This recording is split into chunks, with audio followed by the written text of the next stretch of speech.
우리가 나이를 들수록 부부관계는 달라지기 마련이다. 하지만 수십 년을 함께한 아내가 어느 순간 남편과의 정서적 거리를 느끼기 시작한다면 그 이유는 무엇일까?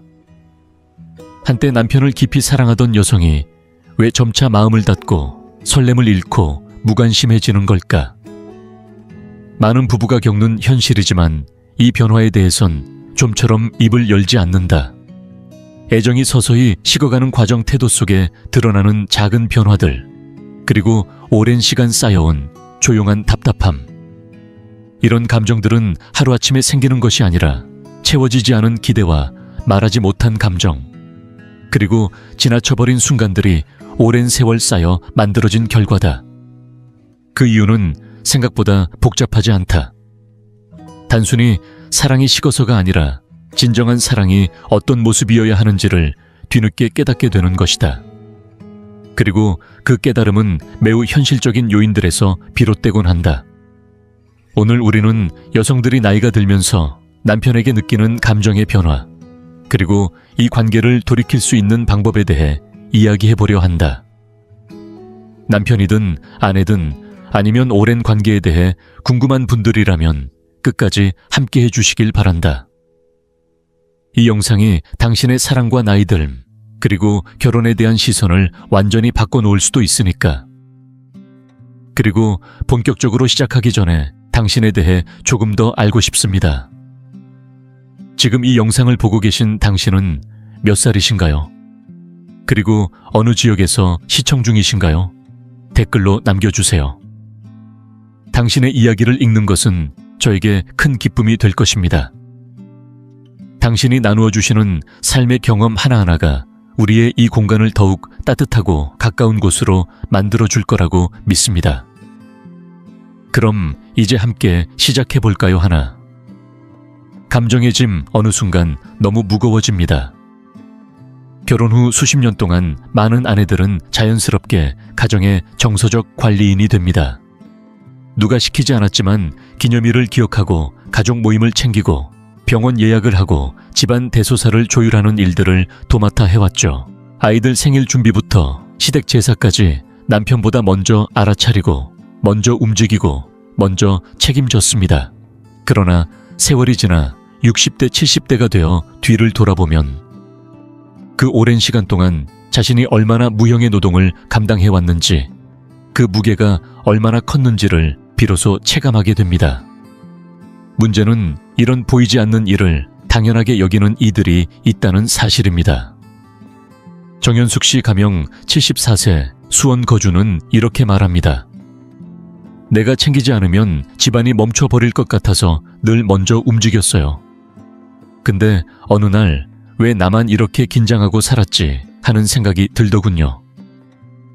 실제로 많은 남편들은 이러한 감정적 노동이 존재한다는 사실조차 인식하지 못합니다.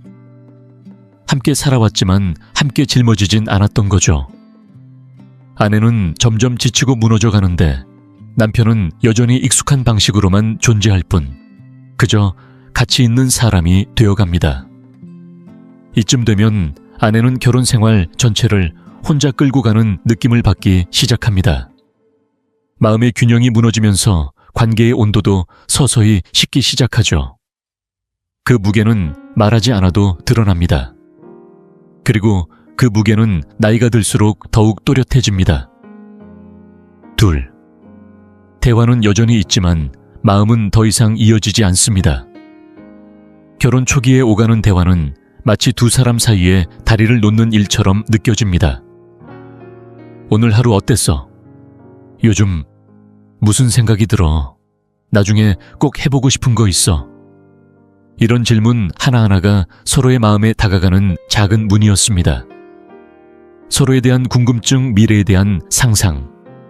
지금 이 순간의 감정을 나누는 일은 부부 관계의 중심을 이루는 중요한 축이었죠. 하지만 세월이 흐르면서 많은 부부 사이의 대화는 점점 의무적인 정보 전달로 바뀌어갑니다. 식사 시간에 오가는 대화는 반복되는 안부 인사나 날씨 이야기로 축소되고 그마저도 줄어들다 보면 하루 종일 한마디도 제대로 주고받지 않고 지나가는 날이 생겨납니다. 남편은 더 이상 아내에게 묻지 않습니다. 당신의 마음은 어떤지, 무엇을 바라고 있는지, 어떤 하루를 살아냈는지. 그 자리를 채우는 건 TV 소리, 스마트폰 알림음, 그리고 말 없는 공기뿐입니다. 아내에게 대화란 단순한 말의 교환이 아니라 마음을 이어주는 끈과도 같습니다.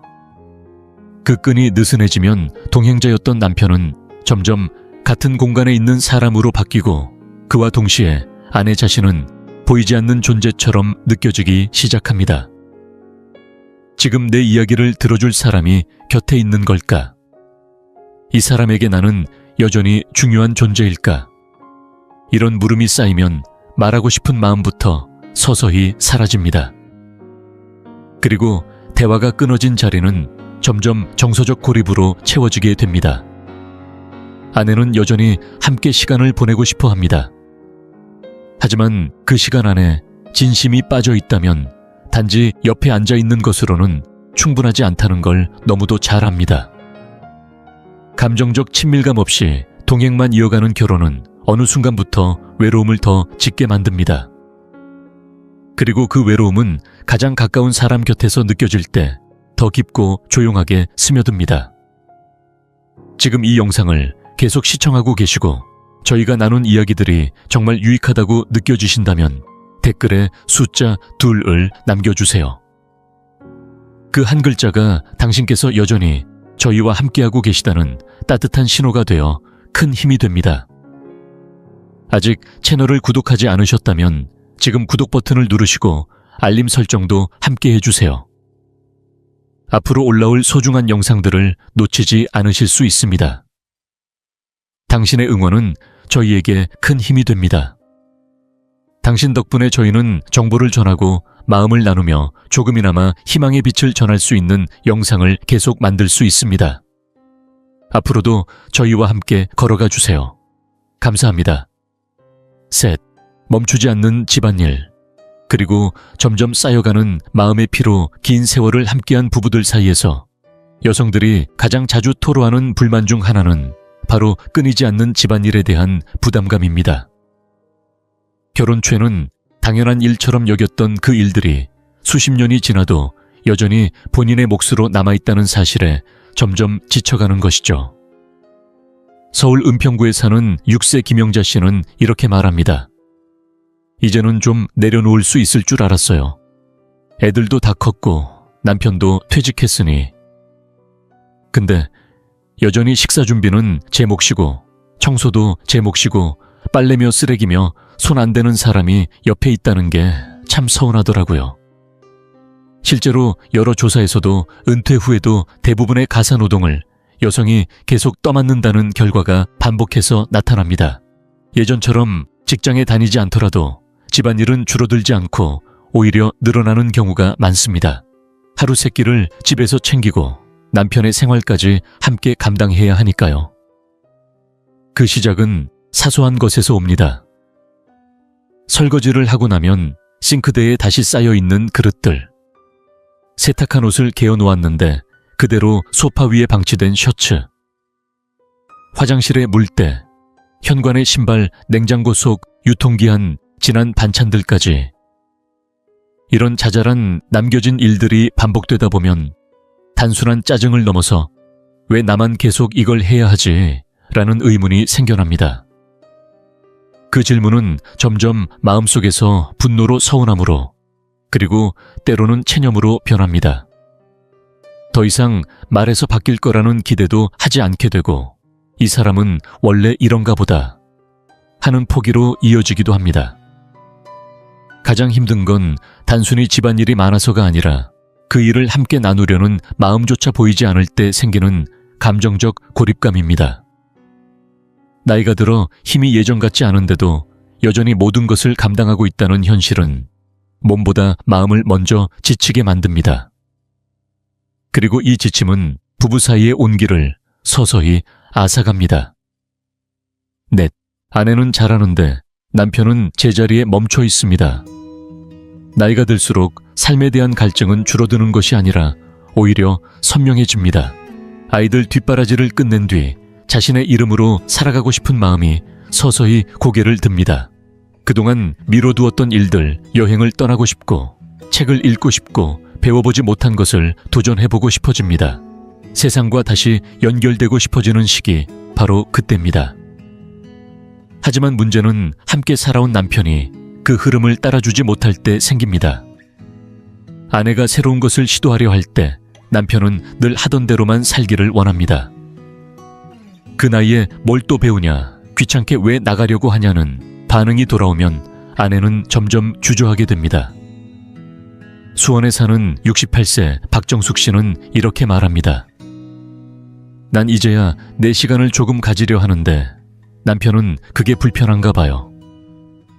내가 뭘 하려고 하면 자꾸 시선을 주더라고요. 마치 내가 너무 멀리 가는 것처럼. 이런 감정은 아주 작게 시작됩니다. 처음엔 내가 너무 욕심을 부리나 싶다가 조금씩 왜 나는 나대로 살 수 없을까? 라는 물음으로 이어지고 결국엔 이 결혼 안에서 나는 더 이상 잘할 수 없구나라는 깨달음에 도달하게 됩니다. 사실 아내가 바라는 건 크지 않습니다. 같이 성장하자고 손을 내밀었을 때 그 손을 잡아주는 사람이길 바랄 뿐입니다. 하지만 남편이 늘 제자리에서만 머문다면 두 사람 사이의 간격은 점점 벌어지고 그 틈은 어느새 감정의 벽으로 굳어지기 시작합니다. 같은 방 같은 식탁 같은 공간에 있어도 서로의 삶은 더 이상 닿지 않게 됩니다. 결혼 생활이 멈춘 게 아니라 함께 나아가려는 의지가 멈췄기 때문입니다.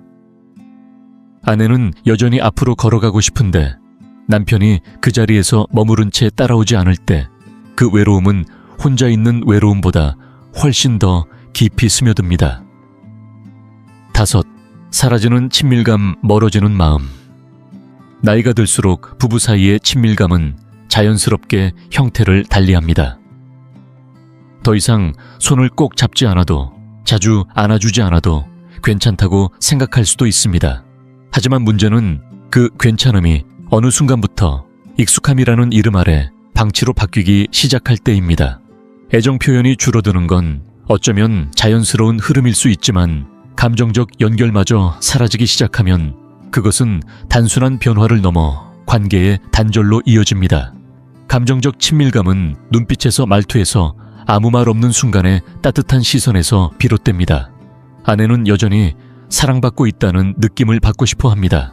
더 이상 젊지 않아도 이전보다 살가운 표현이 줄었어도 자신이 여전히 남편의 마음속에 소중한 존재로 자리하고 있다는 확신을 필요로 합니다. 그런데 어느 순간부터 그런 시선이 사라지고 관심이 무뎌지고 말조차 건네지 않게 되면 마음속 깊은 곳에 조용한 허기가 생겨나기 시작합니다. 대전에서 거주하는 73세 최은희 씨는 예전과 달라진 남편의 모습을 이렇게 이야기했습니다. 어느 날 문득 거울을 보면서 자신이 남편의 눈에 어떻게 보일지 궁금해졌다고 했습니다. 젊은 시절엔 옷을 갈아입을 때마다 예쁘다 한마디 해주던 사람이 이제는 눈길조차 주지 않는다는 사실이 새삼 마음에 걸렸다고요. 그 침묵은 말보다 더 크게 와닿았다고 했습니다. 여성에게 친밀감이란 단순한 스킨십 이상의 것입니다. 그것은 존재를 인정받는 감각이며 여전히 보고 싶은 사람으로 남아있다는 신호입니다. 하지만 그 감각이 오랫동안 사라진 채 방치되면 결국 마음은 스스로를 보호하려고 조용히 문을 닫게 됩니다. 겉으론 아무 일 없는 것처럼 보이지만 안에는 이미 감정적으로 물러나고 있는 것입니다. 그 거리는 눈에 보이지 않지만 매일매일 조용히, 그러나 확실하게 자리를 넓혀갑니다. 한 사람이 사랑받는 느낌을 잃어버리는 순간 그 관계는 더 이상 같은 자리에 있지 않습니다. 그리고 그 틈은 말 한마디, 손끝에 온기 작은 배려 하나로도 좁혀질 수 있었던 것들이었기에 더더욱 아쉽고 아프게 남습니다. 6. 기대했던 평온함은 없고 숨막히는 일상이 찾아왔습니다. 많은 사람들에게 은퇴는 마치 인생의 황금기처럼 여겨집니다. 직장이라는 무게에서 벗어나 마음껏 쉬고 여행도 다니고 배우자와 함께 조용하고 여유로운 시간을 보내리라 기대하죠. 하지만 현실은 생각보다 복잡하고 특히 부부관계에서는 그 변화가 뜻밖의 갈등으로 나타나곤 합니다.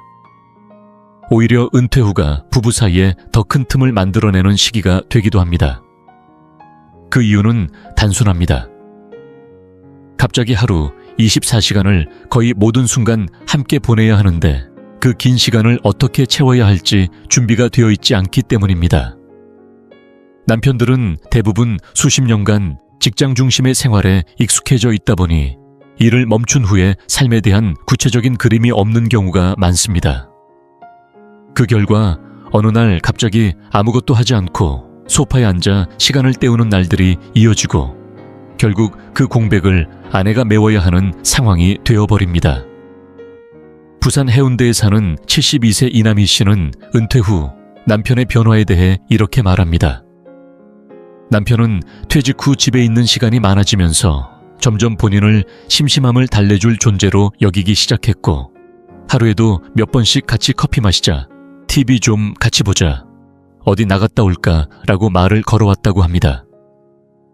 처음엔 반가웠지만 시간이 갈수록 그녀는 점점 숨이 막히는 듯한 느낌을 받았다고 했습니다. 문제는 이런 요구가 단순히 시간을 함께 보내자는 차원을 넘어서 아내의 일상을 침범하고 있다는 점입니다. 그동안 수십 년간 가정과 자녀를 돌보며 바쁘게 살아온 여성에게 은퇴 후 시간은 처음으로 자신만의 여유를 누릴 수 있는 시기입니다. 하지만 남편이 그 시간까지도 아내에게 의존하려고 할 때 아내는 자신이 또다시 누군가의 일정 관리자, 활동 조율자, 정서 담당자가 되어야 하는 현실의 깊은 피로를 느끼게 됩니다. 문득 이런 생각이 들기 시작합니다. 나는 은퇴를 기다려온 게 아니라 또다시 누군가를 책임져야 하는 삶을 다시 시작하게 된 걸까? 그렇게 기대했던 자유는 점점 멀어지고 나의 하루는 다시금 타인의 중심에 맞춰 돌아가기 시작합니다. 자신의 관심사나 친구 독립적인 취미 생활이 없는 상황에서는 그 답답함이 더욱 커지고 아내는 점점 이 삶이 내가 원했던 것인가 라는 회의에 빠지게 됩니다.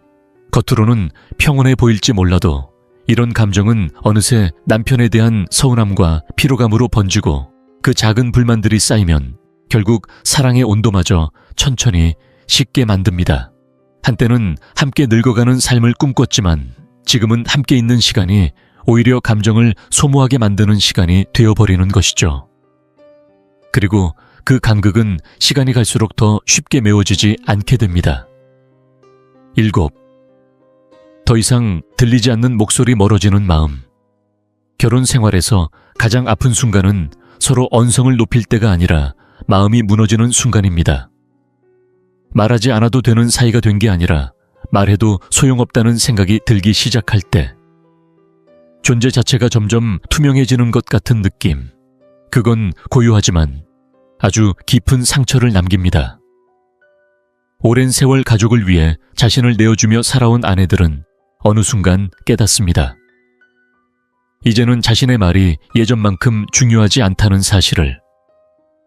예전에는 사소한 걱정 하나에도 귀 기울여주던 사람이 지금은 고개도 돌리지 않고 그래 알았어 한마디로 넘기는 모습을 마주하게 됩니다. 불편함을 조심스럽게 꺼내보아도 대답은 짧고 관심은 흐릿하고 진심은 벽을 넘지 못합니다. 전주에 거주하는 75세 강선옥 씨는 이렇게 말했습니다. 무언가를 이야기하고 나면 상대방의 반응보다도 그 말이 허공에 사라지는 느낌이 더 쓰렸다고, 어떤 말도 마음에 닿지 않는다는 것을 느낄 때 그 순간부터는 더 이상 말하려는 의지조차 사라져간다고 했습니다. 아내가 진짜 바라는 건 거창한 이벤트나 고백이 아닙니다.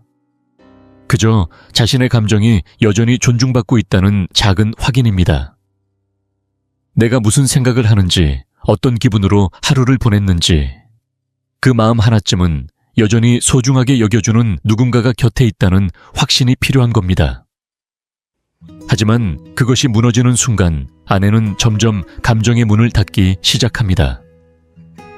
처음엔 서운함이 쌓이고 그 다음엔 기대가 줄고 결국에는 아예 아무 말도 하지 않게 됩니다.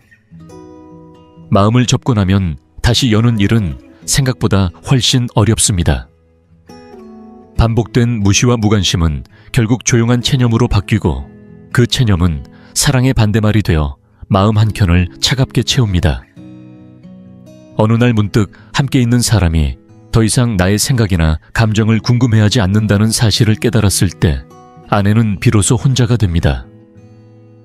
그리고 그 외로움은 어떤 말보다 더 깊이 관계를 멀어지게 만듭니다. 8. 인생이 짧다는 걸 알게 된 순간 아내는 조용히 물러나기 시작합니다. 어느 시점이 되면 사람은 인생을 다르게 바라보게 됩니다.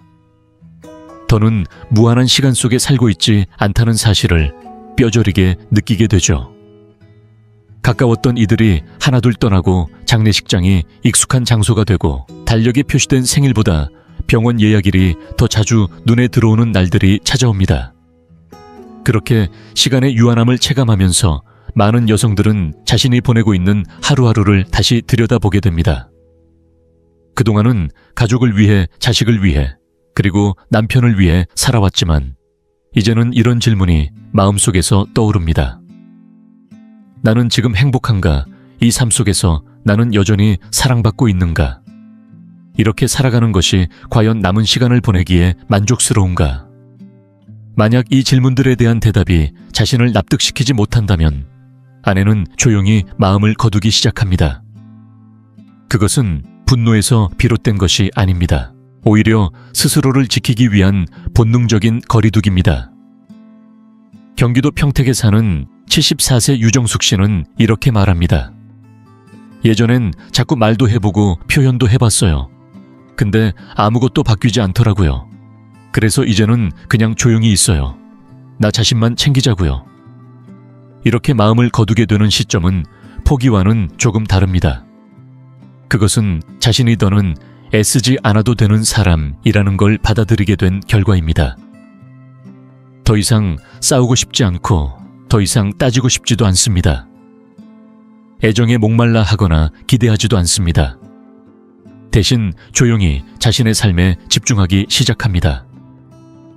건강을 챙기고 자신만의 시간을 보내고 때로는 일부러 말없이 거리를 둡니다. 그렇게 서서히 감정은 말라가고 관계는 유지되지만 더 이상 마음이 오가지 않는 결혼이 되어갑니다. 이것이 수십 년간 함께 살아온 어떤 아내들이 어느 날 갑자기 조용히 변해버리는 이유입니다. 사랑이 식어서가 아니라 자신이 단지 누군가의 삶 속 배경으로 존재하고 있다는 감각에서 벗어나고 싶기 때문입니다. 그들은 더 이상 누군가의 아내로 존재하는 것만으로는 충분하지 않다는 걸 알고 있습니다. 삶이 짧다는 걸 알게 된 그 순간부터 아내는 비로소 자신에게 묻습니다. 이제부터의 시간은 누구를 위해 살아야 할까? 그리고 그 질문에 정직하게 대답할 수 없을 때 아내는 더 이상 관계를 붙들지 않습니다. 남편이 그 마음을 끝내 알아차리지 못한다면 그녀는 조용히 그러나 단호하게 감정의 문을 닫습니다. 우리가 인생의 후반부에 접어들수록 관계는 더 이상 거창한 로맨스나 특별한 이벤트로 유지되는 것이 아닙니다. 함께 있어주는 마음, 이해하려는 자세, 그리고 여전히 서로를 존중하는 태도. 그것이 오래된 부부 사이에 필요한 진짜 온기입니다. 아내가 어느 날 남편에게서 마음을 멀리하게 되는 이유는 단순히 사랑이 식었기 때문이 아닙니다. 오히려 그 반대일 때가 많습니다. 더 이상 자신이 보이는 존재로 여겨지지 않고 소중하게 대접받지 않는다는 감각이 서서히 쌓일 때 그녀는 마음을 닫습니다. 표현되지 않은 외로움, 반복되는 무관심 감정을 나누고 싶어도 받아줄 사람이 없다는 체념. 사랑은 그렇게 소리 없이 멀어지기 시작합니다. 대부분의 결혼에서 사랑은 한순간에 무너지는 게 아닙니다. 드라마틱한 사건이 아니라 아주 작은 순간들. 대화가 끊기고 감정에 무심해지고 서로의 고단함을 알아주지 않는 그 시간들 속에서 조용히 달아가는 것입니다. 하지만 꼭 이렇게 끝나야만 할까요? 그렇지 않습니다. 사랑은 선택입니다. 그리고 그 선택은 오늘부터 다시 시작될 수 있습니다. 이 영상을 보고 계신 남편이라면 스스로에게 물어보셔야 합니다. 내 아내의 말에 마지막으로 진심으로 귀 기울였던 때는 언제였는지, 단지 아내로서가 아니라 한 사람으로서의 존재를 존중하며 감사를 표현했던 적이 언제였는지를 말입니다. 그리고 아내라면 지금 이 관계 속에서 다시 마음을 열 여지가 남아있는지 자문해 보아야 합니다. 결혼은 도착지가 아니라 수십 년의 세월 속에서 끊임없이 서로를 다시 선택하는 과정입니다. 그 선택은 거창한 선물이나 말보다 작고 진심 어린 반복 속에서 빛을 발합니다. 나는 여전히 당신을 보고 있어요. 당신은 지금도 내게 소중한 사람이에요. 그런 마음이 담긴 아주 작고 조용한 실천들이 멀어졌던 거리를 다시 좁히는 시작이 될 수 있습니다. 이 영상에서 단 하나만 기억해 주신다면 이 말이면 충분합니다. 사랑은 나이 들었다고 사라지는 것이 아니라 돌보지 않을 때 서서히 사라지는 것입니다. 노년의 부부관계를 다시 따뜻하게 만들고 싶다면 지금부터 시작해도 결코 늦지 않습니다. 사랑을 선택하세요. 이해를 선택하세요. 그리고 무엇보다 다시 서로를 선택하세요. 이 영상이 유익하고 흥미로우셨다면 주저하지 마시고 좋아요를 눌러주시고 채널 100세 인생 이야기를 구독해주세요. 또한 이 영상이 필요할 것 같은 분들에게 공유해 주시면 큰 힘이 됩니다. 여러분의 응원 덕분에 100세 인생 이야기는 앞으로도 의미 있는 콘텐츠를 통해 노후의 삶의 실질적인 정보와 가치를 전해드릴 수 있습니다. 함께 해주셔서 진심으로 감사합니다. 다음 영상에서 다시 뵐 수 있기를 기대하겠습니다. 요즘 들어 성인 자녀와의 거리가 멀어졌다고 느끼시나요? 혹시 통화 시간이 줄어들고 만남도 예전만큼 잦지 않으신가요? 사실 그 이유가 부모님이 자녀와 대화할 때 쓰는 단어 속에 숨어 있을지도 모릅니다. 오늘은 부모가 성인 자녀에게 절대 해서는 안 될 5가지 독성 표현을 알려드리겠습니다. 특히 두 번째 표현은 관계를 연경 끊어버리게 만들 수 있을 만큼 치명적입니다. 저는 오랫동안 수많은 가족들을 상담하며 이런 대화의 오해와 갈등을 직접 목격해 왔습니다. 언뜻 평범해 보이는 말이 관계를 서서히 파괴하는 모습을 수도 없이 봐왔죠. 영상을 끝까지 보시면 지금 당장 사라져야 할 그 독성 표현과 어떻게 바꿔서 가족의 소중한 유대감을 회복할 수 있을지 분명히 알게 되실 겁니다. 이제 72세 미망인 김정숙 씨에 대해 이야기해 드리겠습니다. 그녀는 서울에서 3명의 성인 자녀와의 관계가 왜 이렇게 서먹해졌는지 도무지 알 수 없었습니다. 아무리 최선을 다해도 가족 모임 분위기는 점점 냉랭해졌고 통화도 짧아지고 초대에 응해주는 일도 드물어졌습니다. 김정숙 씨는 자신이 평생 헌신해온 자녀들로부터 외면당하는 기분이 들어 마음이 너무 아팠습니다. 그러던 어느 날 막내딸과 함께 가족 상담을 받게 되었는데 그곳에서 결정적인 깨달음을 얻게 되었습니다. 상담사는 김정숙 씨가 자주 쓰던 특정 표현이 자녀들을 밀어내고 있다고 지적했습니다. 김정숙 씨는 깜짝 놀랐습니다. 자신이 한 말들이 그런 상처가 될 줄은 전혀 몰랐던 것입니다. 그것들은 결코 욕이나 비난이 아니었고 많은 부모님이 아무렇지 않게 쓰는 흔한 표현들이었습니다. 김정숙 씨는 그 표현들을 없애기로 결심했고 그 결과 가족관계가 놀랍게도 달라지기 시작했습니다. 불과 3개월 만에 자녀들이 더 자주 연락을 주고받았고 만남도 잦아졌으며 그간 관계를 얼어붙게 만들었던 긴장감이 서서히 사라졌습니다. 오늘은 여러분께 김정숙 씨의 가족관계를 거의 파괴할 뻔했던 그 표현들을 소개해 드리려 합니다. 지금 이 순간에도 여러분의 가족관계를 조금씩 무너뜨리고 있을지 모르는 바로 그 표현들 말입니다. 지금부터 그 관계의 독을 해독하고 대신 무엇을 말해야 하는지 함께 알아보겠습니다. 그리고 본격적으로 시작하기 전에 당신에 대해 조금 더 알고 싶습니다. 지금 이 영상을 보고 계신 당신은 몇 살이신가요? 그리고 어느 지역에서 시청 중이신가요? 댓글로 남겨주세요. 당신의 이야기를 읽는 것은 저에게 큰 기쁨이 될 것입니다. 당신이 나누어 주시는 삶의 경험 하나하나가 우리의 이 공간을 더욱 따뜻하고 가까운 곳으로 만들어줄 거라고 믿습니다. 그럼 이제 함께 시작해 볼까요, 하나? 내가 너를 위해 해준 모든 것들이 있는데 라는 표현에 숨겨진 독성 부모라면 누구나 평생 자녀를 위해 헌신해 왔습니다. 하지만 어느 순간 자녀와의 관계가 예전 같지 않다고 느낄 때 무심코 내가 너를 위해 해준 모든 것들이 있는데 라는 말을 내뱉은 적은 없으신가요? 부모 입장에서는 자녀에게 자신이 얼마나 희생했는지를 알리고 싶은 마음이 당연할 수 있습니다. 하지만 가족관계 전문가들은 이 말이 부모와 자녀 관계에 서서히 금이 가게 만드는 독성 표현이라고 지적합니다. 서울가족상담연구소의 박소영 가족치료 전문가는 이 표현은 부모의 헌신을 사랑이 아닌 빚으로 만들어 자녀가 죄책감을 느끼게 한다며 자연스러운 부모의 사랑과 돌보미 채권과 채무 관계로 전락하게 된다. 고 설명합니다. 부모가 내가 너를 위해 해준 모든 것들이 있는데 라고 말하는 순간 자녀는 마치 갚을 수 없는 채무자처럼 느끼게 되어 관계가 점점 멀어지게 된다는 것이죠. 박 전문가는 이 표현은 결국 부모에 대한 감사보다는 원망을 남기고 만다고 덧붙입니다. 이런 상황은 결코 드문 일이 아닙니다. 서울에서 평생 회계사로 일하다 은퇴한 76세의 김영수 씨의 이야기를 들어볼까요? 그는 아들의 대학 등록금까지 마련해주며 헌신을 다했지만 어느 순간부터 아들은 전화를 잘 받지 않고 연락도 뜸해졌습니다. 어렵게 저녁 식사 자리를 마련해 아들과 마주 앉았지만 결국 김영수 씨의 입에서 또다시 그 말이 나왔습니다. 내가 너를 위해 해준 모든 것들이 있는데 적어도 일주일에 한 번쯤은 전화할 수 있잖아.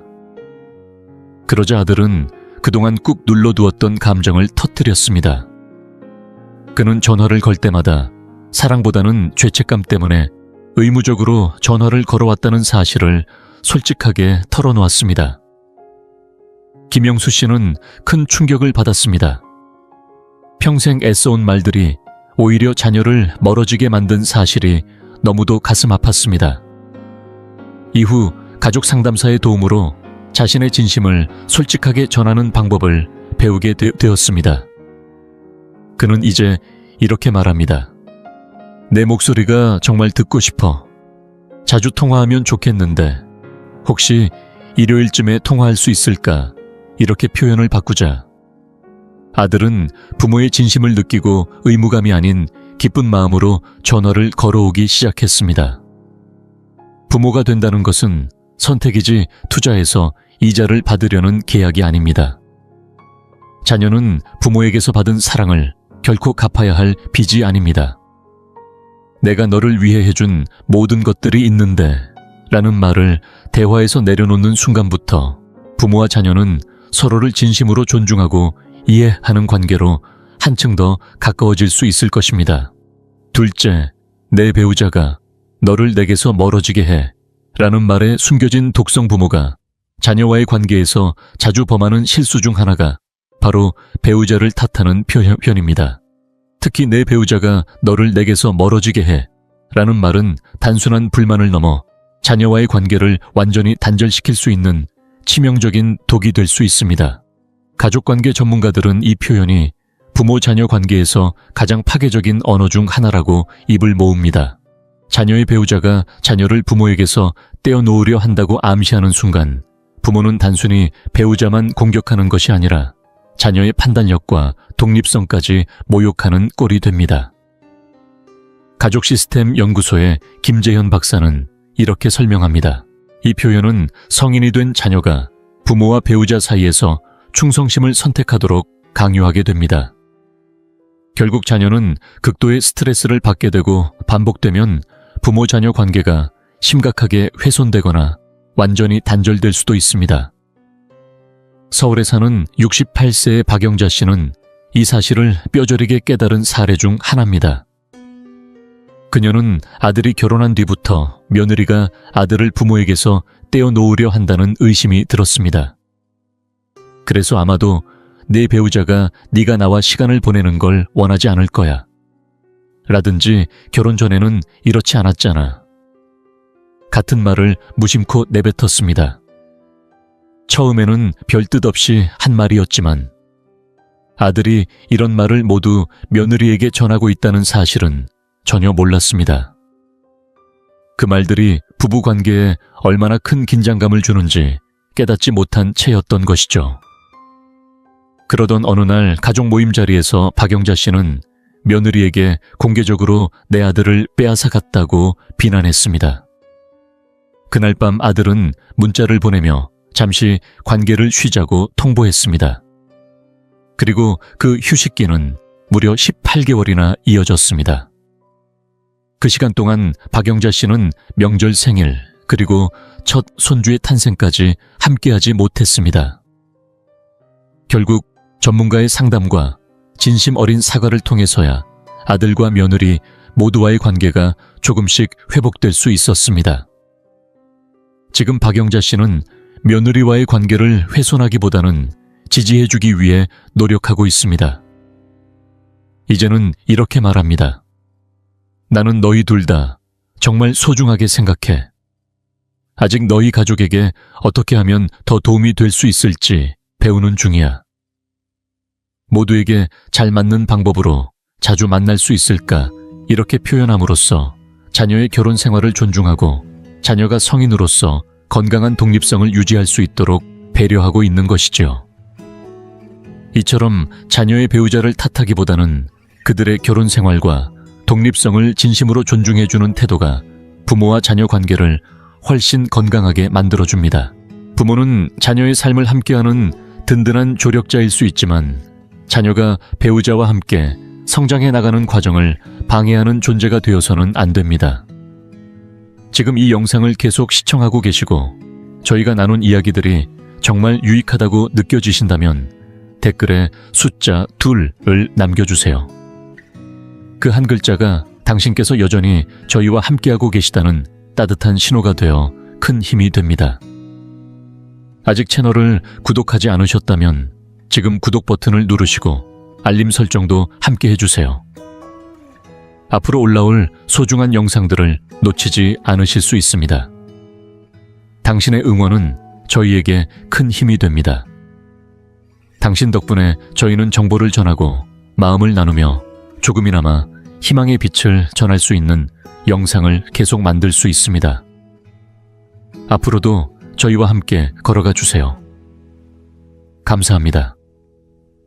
셋째, 내가 살던 시절에는 달랐어라는 표현에 숨겨진 독성 부모가 자녀에게 조언을 하려 할 때 종종 무심코 꺼내는 말 중 하나가 바로 내가 살던 시절에는 달랐어라는 말입니다.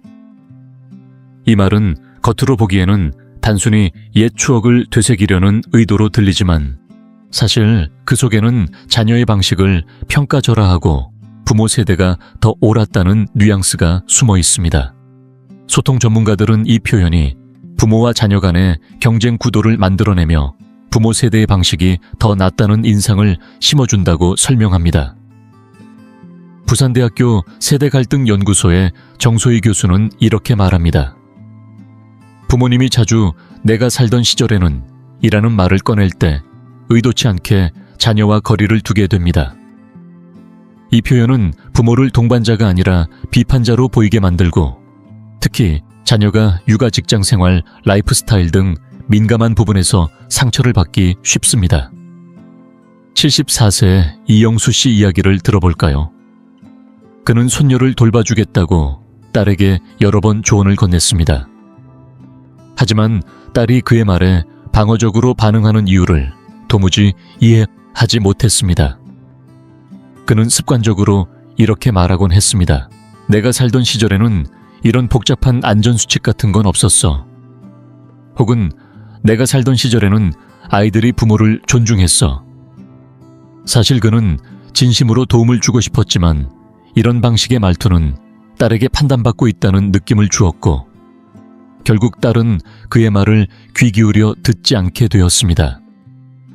결국 딸이 용기를 내어 이런 표현들이 자신에게 상처가 된다고 이야기하자 이영수 씨는 뒤늦게야 자신이 얼마나 비판적으로 들렸는지를 깨달았습니다. 그 후 그는 접근 방식을 바꾸기로 결심했습니다.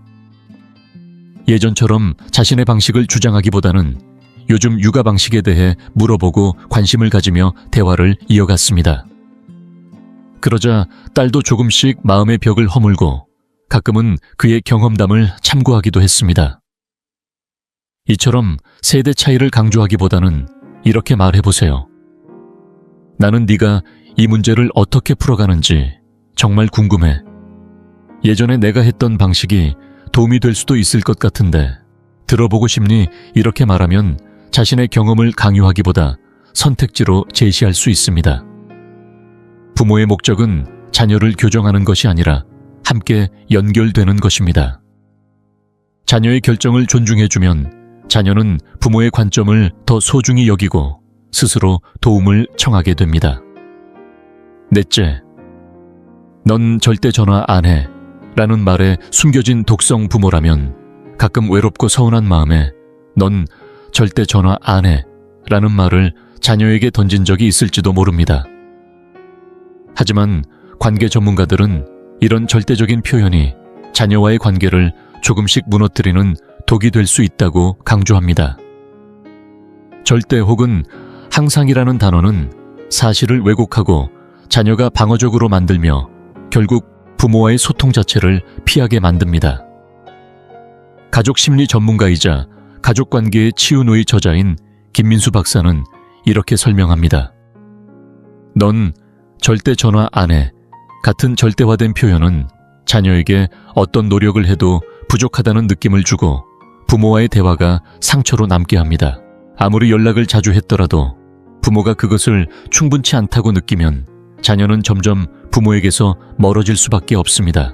서울에 사는 70세의 이정숙 씨는 이런 표현 때문에 딸과의 관계가 멀어진 대표적인 사례입니다. 이 씨는 딸에게 넌 절대 전화 안 해. 내가 얼마나 연락을 기다렸는지 아니라고 자주 불평했습니다. 하지만 실제로는 일주일에 두세 번씩 통화나 문자, SNS 메시지를 주고받고 있었죠.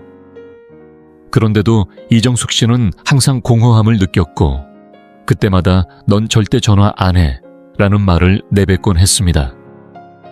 결국 딸은 매번 연락해도 부족하다는 엄마의 태도에 점점 대화를 피하게 되었고 전화가 오히려 부담스러운 일이 되어버렸습니다. 결정적인 계기는 친구의 조언이었습니다. 친구가 가족과 연락한 기록을 다이어리에 적어보라고 제안했고 이정숙 씨는 그제야 딸과 통화했던 날 받은 사진 메시지, 손주 소식을 적으며 실제로 일주일에 여러 번 연락이 오고 있었음을 깨달았습니다. 문제는 횟수가 아니라 자신의 인식과 기대치에 있었다는 사실이었죠. 그 후 이정숙 씨는 전문가의 도움으로 연결될 때마다 감사의 말을 전하기로 마음먹었습니다. 예를 들어 지난 화요일에 통화했을 때 정말 반가웠어 라거나 손주 사진 보내줘서 너무 고마워 같은 표현을 사용하며 관계의 빈틈을 탓하기보다는 연결의 순간을 소중히 여기기 시작했습니다. 이제 그녀는 이렇게 말합니다. 나는 우리 대화가 정말 소중해. 요즘 조금 외롭기도 해서 자주 연락하고 싶은데 혹시 내 일정에 맞춰 정기적으로 통화할 수 있을까? 이렇게 표현하면 자녀가 죄책감이나 의무감 대신 기꺼운 마음으로 부모와 대화하게 됩니다. 자녀들은 부모 외에도 직장 자녀, 양육 친구 관계 등 수많은 일로 하루하루를 살아갑니다. 그 현실을 이해하고 자녀의 노력을 인정하면 부모와 자녀 관계는 훨씬 건강하게 유지될 수 있습니다. 부족함을 탓하기보다는 자녀가 보내온 메시지와 통화의 순간들을 소중히 바라보고 감사해보세요. 그것만으로도 관계는 훨씬 단단해질 수 있습니다. 다섯째, 내가 죽으면 후회할 거야 라는 말에 숨겨진 독성 부모라면 누구나 나이가 들어가며 자녀와의 관계에서 소외감을 느끼기도 하고 자신이 언젠가 떠날 수밖에 없다는 생각에 외로움이 깊어질 때가 있습니다. 이럴 때 무심코 내가 죽으면 후회할 거야 라는 말을 내뱉은 적이 있으신가요? 전문가들은 이 표현이 부모와 자녀 관계를 더욱 멀어지게 만드는 위험한 말이라고 경고합니다. 내가 죽으면 후회할 거야 라는 말은 부모의 죽음을 감정적 협박 도구로 사용하는 셈이 됩니다. 죄책감, 두려움, 그리고 의무감을 한꺼번에 자녀에게 씌워 관계를 점점 부담스럽게 만들죠. 서울대학교 노년심리상담센터의 박은정 박사는 이렇게 말합니다. 부모가 죽음을 무기로 삼으면 자녀는 부모의 죽음을 두려움으로 받아들이게 됩니다. 자연스러운 애도나 사랑의 감정이 아니라 부모의 죽음을 피하고 싶은 상처로 받아들이게 되는 것이죠. 결국 부모를 떠올릴 때마다 회피 심리가 생겨 부모-자녀 관계를 점점 더 단절시키게 됩니다. 부산에 사는 78세의 박영수 씨는 이 문제로 가족과 멀어진 사례 중 한 사람입니다.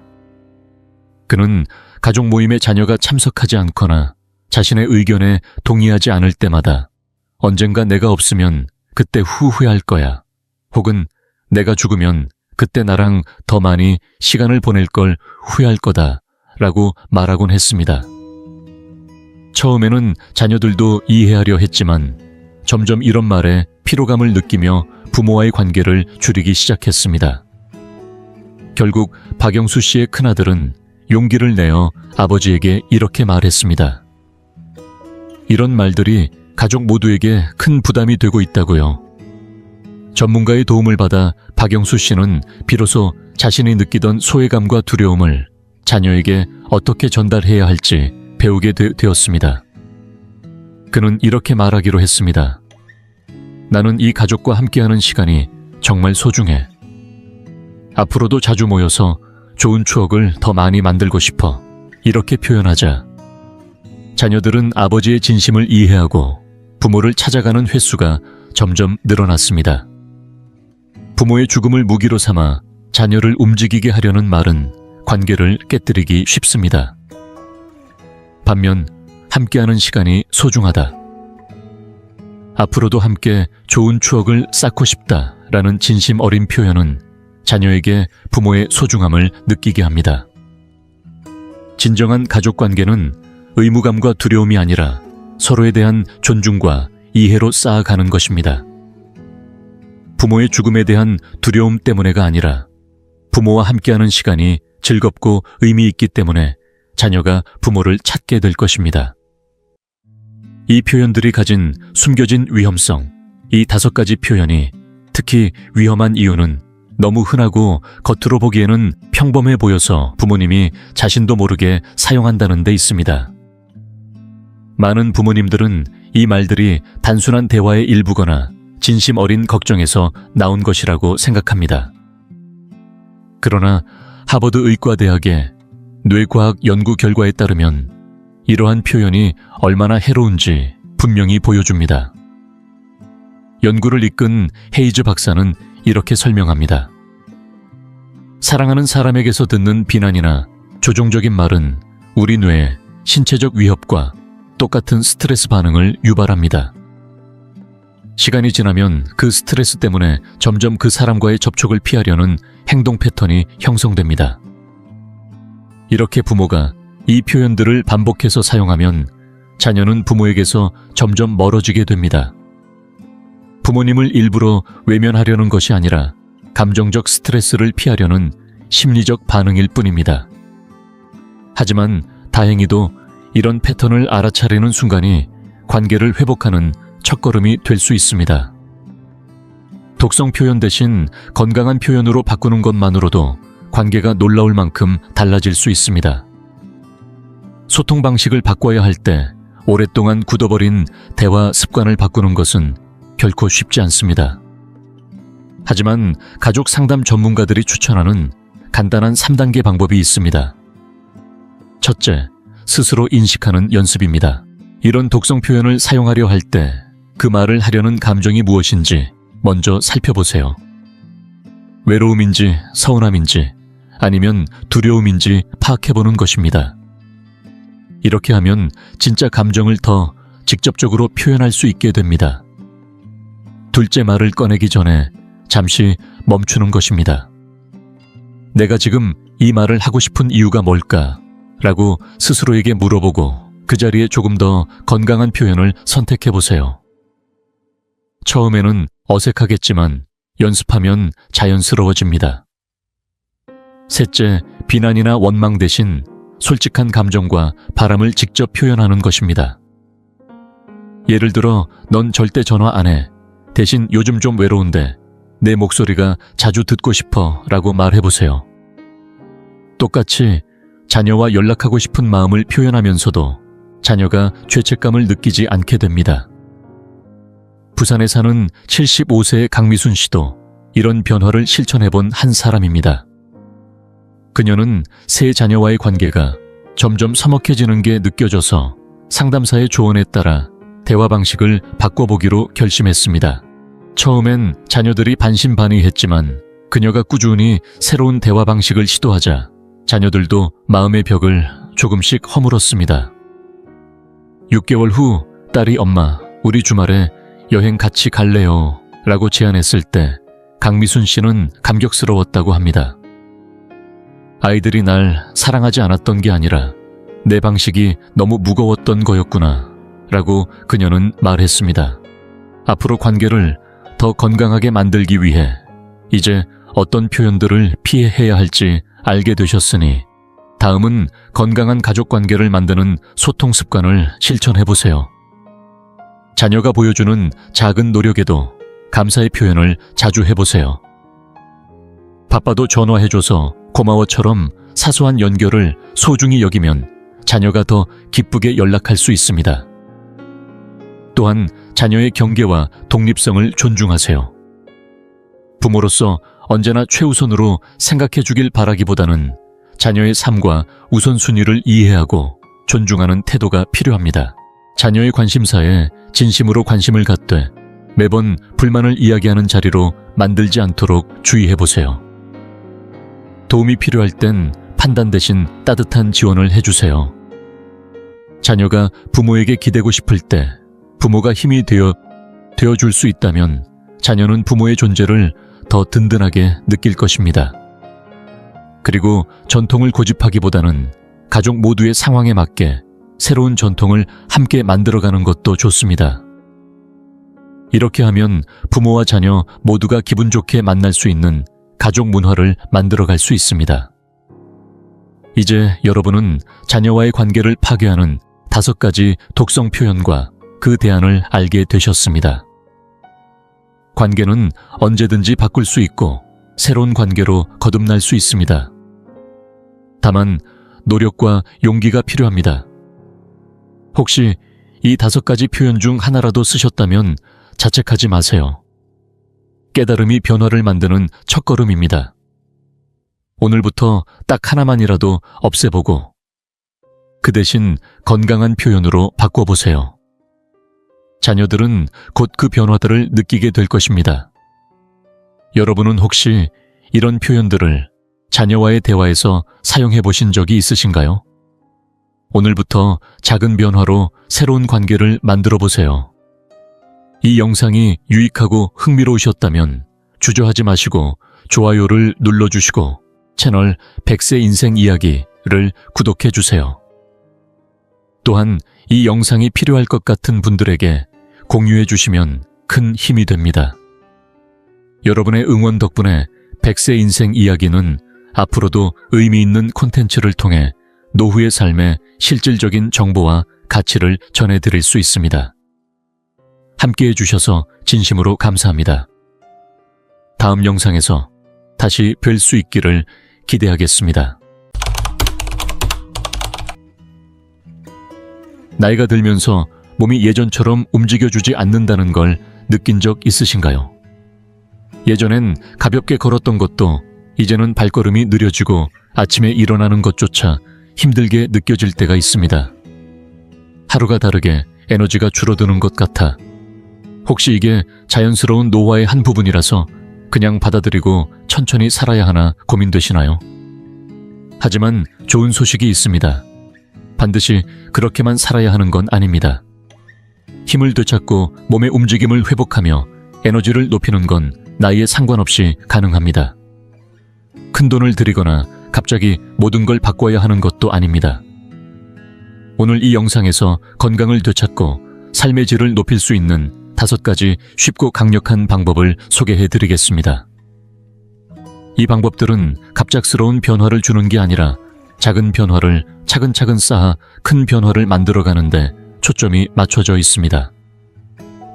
이제 영상 끝까지 함께해 주셔야 하는 이유를 말씀드리겠습니다.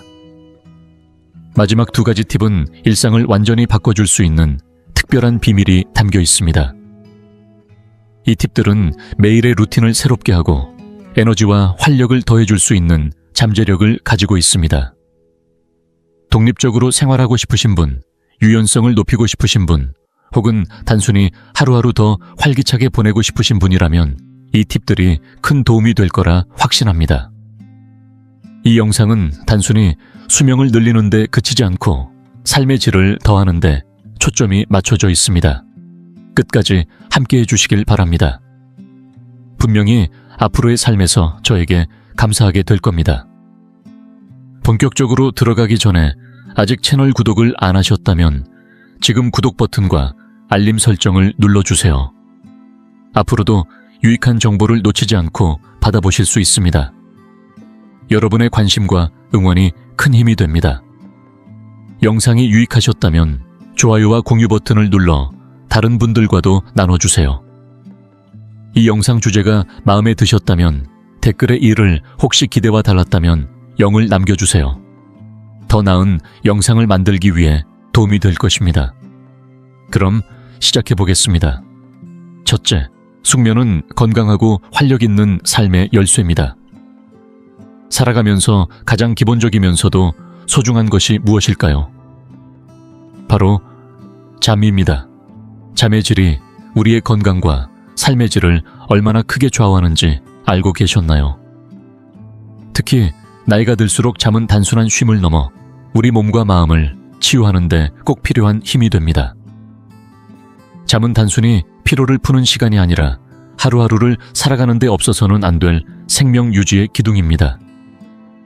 혹시 요즘 잠들기 어렵거나 한밤중에 자주 깨거나 아침에 일어나도 개운하지 않다면 그것은 당신 혼자만의 고민이 아닙니다. 하지만 나이가 들었다고 해서 숙면을 포기할 이유는 없습니다. 오히려 숙면의 중요성은 나이가 들수록 더 커집니다. 나이가 들수록 잠은 우리의 신체적, 정신적, 감정적 건강을 받쳐주는 든든한 축이 되어줍니다. 잠이 드는 순간 우리의 몸은 낮 동안 쌓인 피로와 상처를 스스로 회복하며 면역체계가 새 힘을 얻습니다.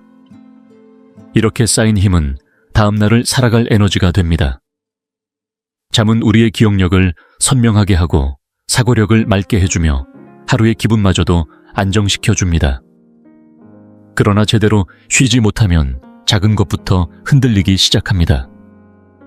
기억이 자주 깜빡깜빡하고 집중력이 흐트러지고 머릿속이 뿌연 안개처럼 멍한 느낌이 계속될 때가 있습니다. 몸의 배터리가 금세 방전되는 듯한 기분이 들면 평소엔 아무렇지 않던 일상도 어느새 큰 짐처럼 느껴집니다. 게다가 잠 부족은 스트레스를 키워 작은 일에도 예민해지고 짜증이 늘어나면서 삶이 더 버겁게 느껴지곤 합니다. 중년 이후에는 몸과 마음의 변화로 인해 잠의 중요성은 더욱 커집니다. 스트레스나 사소한 습관 하나만으로도 잠이 방해받기 쉽습니다. 이렇게 방치된 수면 장애는 처음에는 잘 느껴지지 않지만 어느새 우리의 기운과 인내심, 그리고 행복감까지 천천히 빼앗아 가버립니다. 하지만 여기서 꼭 기억해 주세요. 우리는 여전히 이 밤을 되찾을 수 있는 힘이 있다는 사실을요. 나이가 들었다고 해서 숙면을 포기해야 할 이유는 없습니다. 오히려 작은 변화로도 평화롭고 회복력 있는 잠을 다시 찾을 수 있다는 걸 꼭 믿으셨으면 좋겠습니다. 저 역시 이 부분을 몸소 느꼈습니다. 숙면을 되찾기 위해 큰 준비가 필요한 건 아니었습니다. 오히려 작지만 실천 가능한 작은 변화들이 큰 변화를 만들어냈습니다. 몸이 보내는 신호를 귀 기울여 듣고 잠을 삶의 중요한 일부로 받아들이면 삶의 활력이 달라지는 걸 느낄 수 있었습니다. 침실을 조금 더 포근하게 꾸며보는 건 어떨까요? 전등 불빛을 낮추고 은은한 촛불 하나를 켜두거나 따뜻한 물로 반신욕을 하면서 긴장을 풀어보세요. 심호흡을 천천히 하며 하루를 정리해보는 것도 좋습니다. 이렇게 사소한 준비만으로도 몸과 마음이 차분해져 편안한 숙면을 맞이할 준비가 될 거예요. 그리고 반드시 기억해 주셨으면 합니다. 잠들기 전에는 스마트폰, 컴퓨터, TV 같은 전자기기를 잠시 꺼두세요. 이 기기들에서 나오는 푸른 빛은 멜라토닌의 분비를 방해해 수면의 질을 크게 떨어뜨립니다. 우리의 몸은 잠들기 전 충분한 이완의 시간을 필요로 합니다. 그래야 몸과 마음이 온전히 회복되는 깊은 잠에 들 수 있으니까요. 잠은 단순히 피곤함을 풀어주는 시간이 아닙니다. 그것은 내 몸과 마음, 그리고 영혼까지 돌보는 귀중한 선물입니다. 매일 밤 충분히 잠을 자는 것만으로도 우리는 다음 날 아침 새로운 활력과 생동감을 안고 하루를 시작할 수 있습니다. 내일의 건강을 위해 오늘 밤부터라도 숙면을 삶의 최우선 순위로 두세요. 결국 가장 소중한 사람은 바로 나 자신이니까요.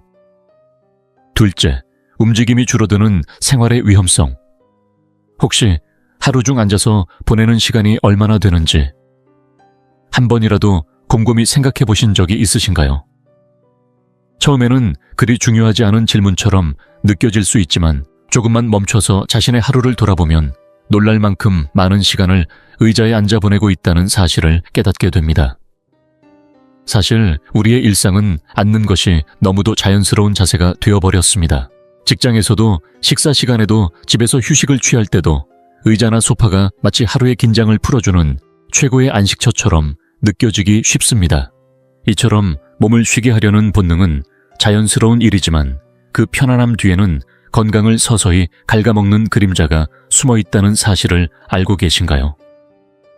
당장은 별 문제 없는 듯 보여도 오랜 시간 같은 자세로 앉아있는 습관은 우리 몸에 분명한 해를 끼칩니다. 몸이 금세 반응하지 않는다고 해서 괜찮겠지 하고 넘기기 쉽지만 장시간 앉아있는 습관은 시간이 흐를수록 건강에 깊은 상처를 남깁니다. 눈에 띄지 않게 그러나 서서히 삶의 질을 떨어뜨리며 우리가 지키고 싶은 독립성마저 위협하는 것이 문제입니다. 생각해보세요.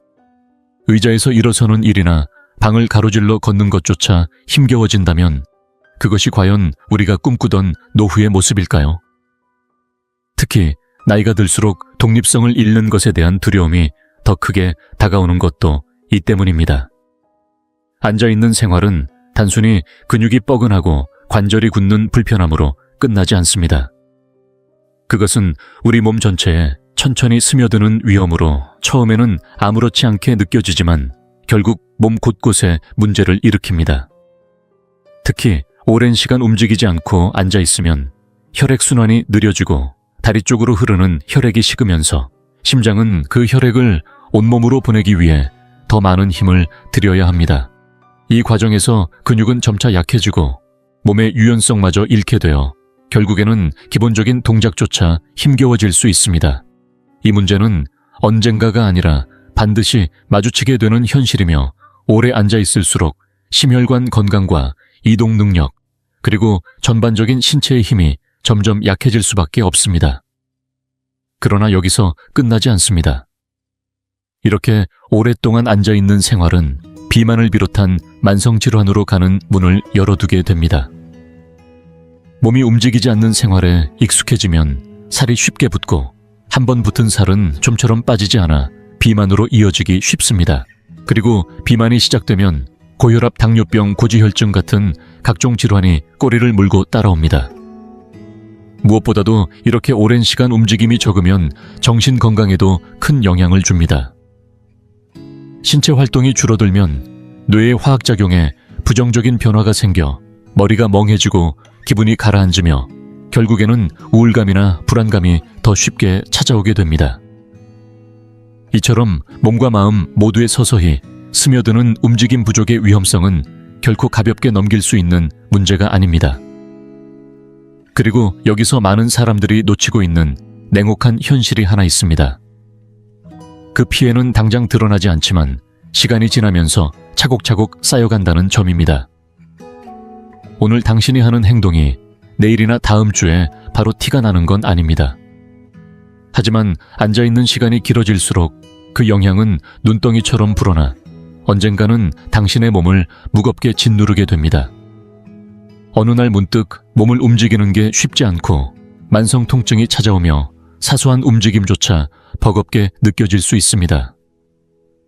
오랫동안 앉아있는 습관은 단순히 특정 질병을 피하기 위한 문제가 아닙니다. 그것은 나이가 들어서도 스스로를 돌볼 수 있는 자립성과 자유를 지키는 문제이기도 합니다. 나이가 들어서도 스스로 침대에서 일어나거나 주방까지 걸어가는 일조차 남의 손을 빌려야 한다는 상상 생각만 해도 두렵지 않으신가요?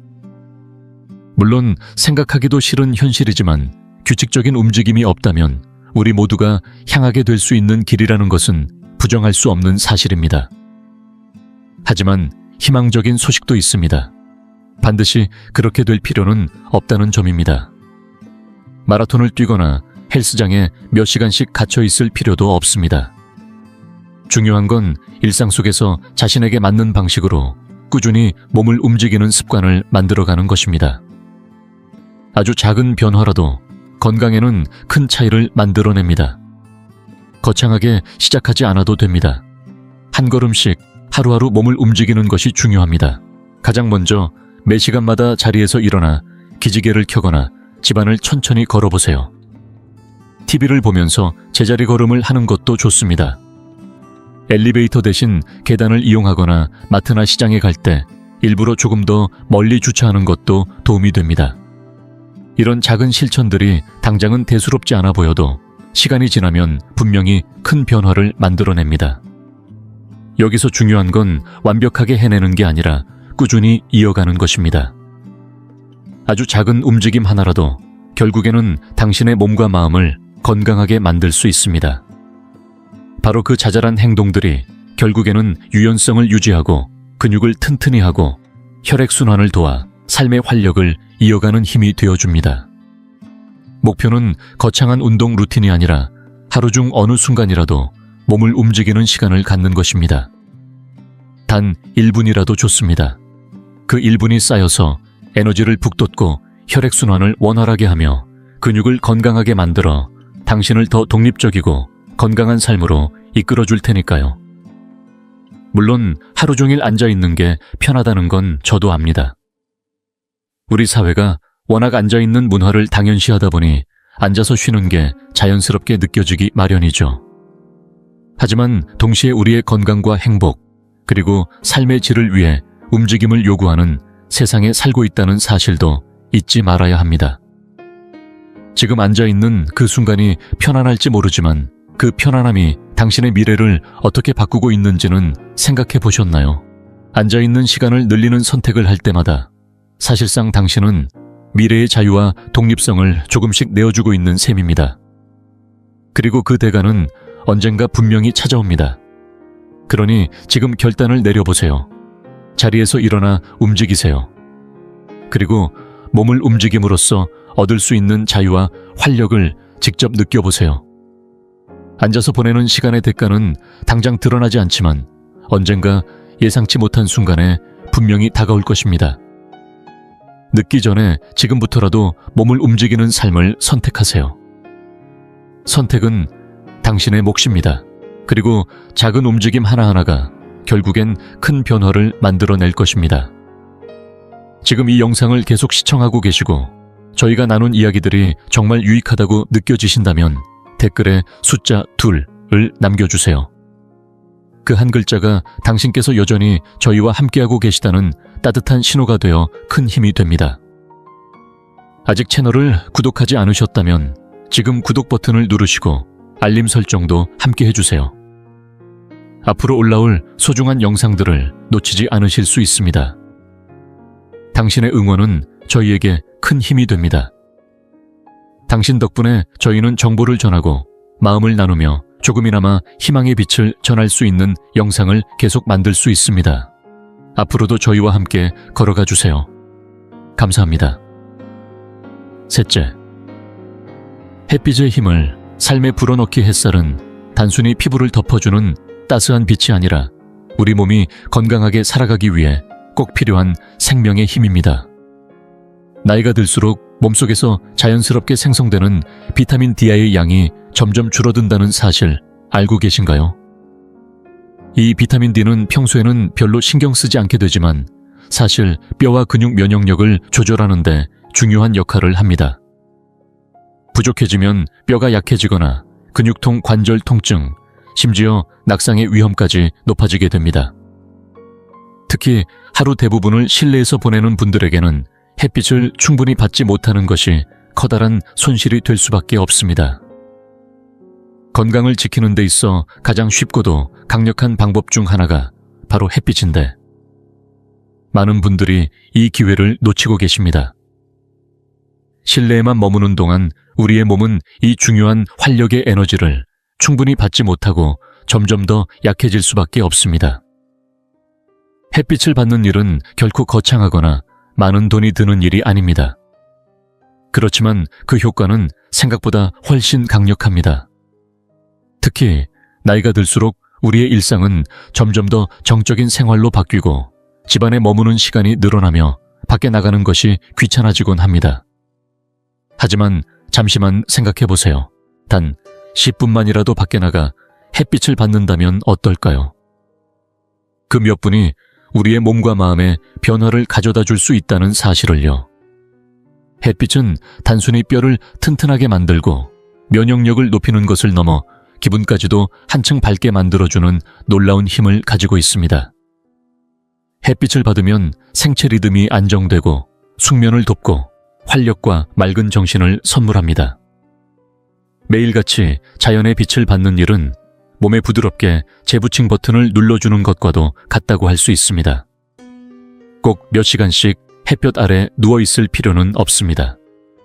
단 10분 정도.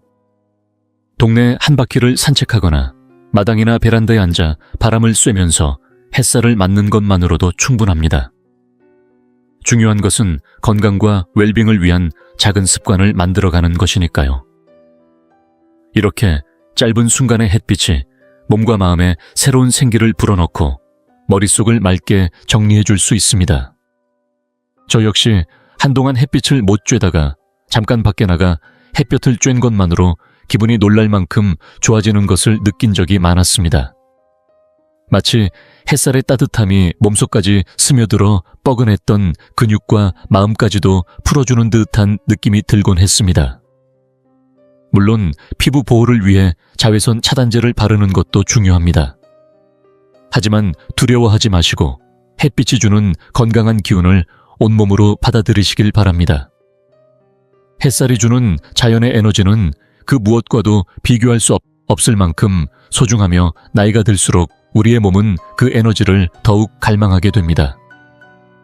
동네 산책길에서 창가에 앉아 햇빛을 받으면서 혹은 베란다에 서서 잠시 숨을 고르는 것만으로도 충분합니다. 이 순간들이야말로 몸과 마음을 자연과 연결해주고 우리를 한층 더 단단하게 만들어주는 소중한 시간입니다. 햇빛을 삶의 일부로 만드는 것만으로도 뼈가 튼튼해질 뿐 아니라 정서적 회복력까지 높아집니다. 햇볕을 받으며 잠깐이라도 스스로에게 집중해보세요. 그렇게 매일 조금씩 햇빛을 쬐는 것만으로도 몸이 더 활기차지고 마음이 더 평온해지고 나 자신과 더 깊이 연결될 수 있다는 사실을 느끼실 수 있을 겁니다. 이것이야말로 우리 모두가 스스로에게 선물할 수 있는 가장 소중한 순간입니다. 세상사가 아무리 버겁게 느껴질 때라도 잠시 밖으로 나와 햇살을 쬐어보세요. 그 짧은 시간이 몸과 마음에 얼마나 큰 선물이 되는지 스스로도 놀라실 거예요. 오늘부터라도 햇빛의 따스한 손길을 받아들이고 몸과 마음을 회복시켜보세요. 매일의 이 작은 순간들이 건강과 행복을 위한 새로운 시작이 되어줄 것입니다. 넷째, 다리 운동 간단하게 시작하기. 나이가 들면서 예전 같지 않게 다리가 쉽게 지치거나 무거워지는 경험을 해보신 적이 있으신가요? 몸의 변화를 피할 수는 없지만 한때 힘과 활력의 상징이었던 다리가 어느 순간 우리를 배신하듯 힘들게 느껴질 때가 있습니다. 예전에는 너무나도 당연하게 느껴졌던 걷기조차 어느 순간부터는 큰일처럼 느껴지고 계단을 오르내릴 때마다 무릎이 시큰거리고 근육은 예전만큼 단단하지 않게 느껴지기도 합니다. 이렇게 자유롭게 움직일 수 있는 능력을 잃는다는 두려움은 어느새 우리 마음속에 조용히 자리 잡아갑니다. 그러면서 다리를 짐처럼 여기게 되고 결국에는 몸이 우리를 배신하는 것처럼 느껴질 수도 있습니다. 하지만 꼭 기억해 주세요. 다리는 결코 우리를 짐처럼 만들려고 존재하는 것이 아닙니다. 오히려 우리가 다시 신뢰할 수 있는 든든한 동반자가 되어줄 수 있습니다. 핵심은 바로 나이에 상관없이 몸의 주도권을 되찾을 수 있다는 믿음입니다. 60대, 70대, 80대라고 해서 근력을 키우는 것이 늦은 건 절대 아닙니다. 사실 이게 얼마나 기쁜 일인지 모릅니다. 거창한 헬스장 등록이나 숨이 턱 막히는 고강도 운동이 필요한 게 아니니까요. 중요한 건 단 하루라도 몸을 움직이겠다는 작은 다짐입니다. 하루하루 쌓이는 작은 움직임이 결국 큰 변화를 만들어냅니다. 만약 근육을 돌보는 시간을 소홀히 하면 어느새 유연성과 힘이 서서히 줄어들 수밖에 없습니다. 물론 나이가 들수록 예전만 못하다고 느끼는 순간도 있겠지요. 하지만 변화의 문이 닫힌 것은 결코 아닙니다. 오히려 중요한 건 몸을 다시 움직일 수 있다는 가능성에 집중하는 것입니다. 억지로 몸을 혹사시키라는 게 아닙니다. 그저 매일 조금이라도 움직임을 주는 것, 그게 바로 건강한 몸으로 가는 가장 확실한 길입니다. 작은 움직임이 쌓여서 몸을 바꾸는데 얼마나 큰 힘을 발휘하는지 시간이 지나면 놀라실 거예요. 힘든 근력 운동만이 정답은 아닙니다. 오히려 다리를 다시 움직이기 위한 연습은 의외로 단순할 수 있습니다. 예를 들어 튼튼한 의자를 잡고 앉았다 일어섰다 반복해보세요. 이 간단한 동작만으로도 다리 근육이 깨어나며 힘을 되찾는데 큰 도움이 됩니다. 조금 더 도전하고 싶다면 탄력 밴드를 이용해 허벅지 근육을 자극하는 것도 좋습니다. 혹은 의자에 앉아 다리를 들어 올리는 동작만으로도 무리 없이 하체 근육을 자극할 수 있습니다. 이러한 운동들은 단순히 몸의 건강뿐 아니라 마음의 건강까지도 지켜줍니다. 매일 꾸준히 실천하다 보면 낙상의 위험도 줄고 균형 감각이 향상되며 무엇보다도 내 삶의 주도권을 다시 쥐는 기분이 듭니다. 당장 눈에 띄는 효과는 없을지 몰라도 시간이 흐를수록 이 작은 노력들이 얼마나 값진 선물이 되는지 깨닫게 될 겁니다. 중요한 건 강도가 아니라 꾸준함이라는 사실입니다. 하루에 단 몇 분이라도 다리를 위한 시간을 투자해보세요. 그 몇 분이 몸을 더 편안하게 하고 자신감을 회복하게 해주며 일상을 한층 더 자유롭고 즐겁게 만들어줄 거예요. 통증이나 무거움 때문에 하고 싶은 일을 포기하지 마세요. 우리는 그보다 훨씬 더 많은 것을 누릴 자격이 있습니다. 건강을 지키기 위해, 그리고 나 스스로를 위해 지금부터라도 다리 근육을 돌보고 아껴주세요. TV를 보면서 의자에 앉았다 일어서기 혹은 다리 들기 운동이라도 좋습니다. 작은 노력 하나하나가 모여 결국에는 더 튼튼하고 더 독립적이며 무엇보다도 활기찬 삶을 만들어줄 테니까요. 다섯째, 요가 또는 태극권 연습하기. 세월이 흐를수록 우리 삶에는 경험과 지혜가 자연스레 쌓여갑니다. 하지만 그만큼 몸의 이곳저곳에서 느껴지는 변화도 피할 수 없는 현실로 다가오지요. 젊은 시절에는 아무렇지 않게 해내던 동작들이 이제는 사소한 것조차 버겁게 느껴질 때가 있습니다. 한때 가뿐히 일어서던 의자에서 몸을 일으키는 일마저 힘겹게 다가오고 예전처럼 잘 움직이던 관절은 뻣뻣해지고 근육은 쉽게 굳어버립니다. 몸이 보내는 이 신호들은 나이가 들수록 더 선명해져서 마치 내가 타고난 몸의 통제권을 서서히 잃어버리는 듯한 두려움을 안겨주곤 합니다. 그렇게 몸이 내 마음을 따라주지 않을 때면 우리는 자연스레 자신감을 잃고 하루하루 움츠러들게 됩니다. 하지만 여기서 기억해야 할 소중한 진실이 있습니다. 바로 몸이 변해가는 그 순간에도 우리는 여전히 삶의 활력을 되찾을 수 있는 방법을 가지고 있다는 것입니다. 그 해답이 바로 요가와 태극권입니다. 요가와 태극권은 단 몇 분의 시간만으로도 몸의 유연성과 근력을 키우고 정신적인 안정감까지 되찾게 해주는 놀라운 힘을 가지고 있습니다. 무엇보다도 좋은 점은 나이나 체력 유연성에 구애받지 않고 누구나 시작할 수 있다는 것입니다. 몸이 굳었다고 느끼시나요? 괜찮습니다. 50대든 70대든 심지어 90대 어르신들도 내 몸에 맞게, 내 호흡에 맞게 천천히 동작을 이어갈 수 있는 게 바로 이 운동들의 진정한 가치입니다. 요가와 태극권은 우리의 몸과 마음을 지탱해주는 든든한 울타리가 되어줍니다. 요가는 단순히 근력과 유연성을 키우는 데 그치지 않고 몸의 중심을 잡아주고 바쁜 일상 속에서 지친 심장을 다독여주는 역할까지 해줍니다. 태극권은 마치 바람결에 춤추듯 부드럽고 유려한 동작을 통해 몸과 자연이 하나 되는 듯한 경험을 선사합니다. 그 동작들을 따라가다 보면 어느새 마음이 편안해지고 머릿속이 맑아지며 스트레스로부터 잠시나마 벗어나 내면의 평화를 되찾는 순간을 느낄 수 있습니다. 태극권을 하고 나면 마치 몸과 마음이 모두 정리되고 정화된 듯한 기분이 드는 것도 이 때문입니다. 요가는 또 다른 방식으로 우리를 돌봅니다. 몸을 억지로 무리하게 구부리거나 남들과 비교하며 따라할 필요가 전혀 없습니다. 중요한 것은 내 몸의 신호를 존중하며 내 호흡에 맞춰 움직임을 이어가는 것입니다. 누군가는 몸이 덜 유연하다고 망설이지만 사실 요가의 아름다움은 바로 있는 그대로의 나를 받아들이고 그 자리에서부터 천천히 성장해가는 데 있습니다. 가끔은 그저 숨을 깊게 들이쉬며 내 몸을 가만히 느끼는 것만으로도 몸과 마음이 치유되는 듯한 편안함이 찾아오기도 합니다. 이처럼 요가와 태극권을 매일의 루틴 속에 조금씩 스며들게 하면 어느새 몸뿐만 아니라 마음까지 더 강해지고 단단해집니다. 몸이 아픈 것을 예방하는 것은 물론이고 낙상 위험을 줄이고 균형 감각을 키우며 무엇보다도 잃어버린 자신감과 독립심을 되찾는 기회가 됩니다. 단 몇 분만이라도 하루하루 작은 노력이 쌓이면 결국에는 내 삶을 한층 더 풍요롭고 생기 있게 만들어줄 거라는 사실을 꼭 기억하세요. 또한 요가와 태극권의 좋은 점은 장소나 시간, 장비에 크게 구애받지 않는다는 데 있습니다. 거실의 작은 공간 창가, 한쪽 아니면 동네 공원의 평상에서도 충분히 내 몸을 움직일 수 있습니다. 부드러운 스트레칭과 느린 호흡만으로도 몸과 마음에 놀라운 변화가 찾아옵니다.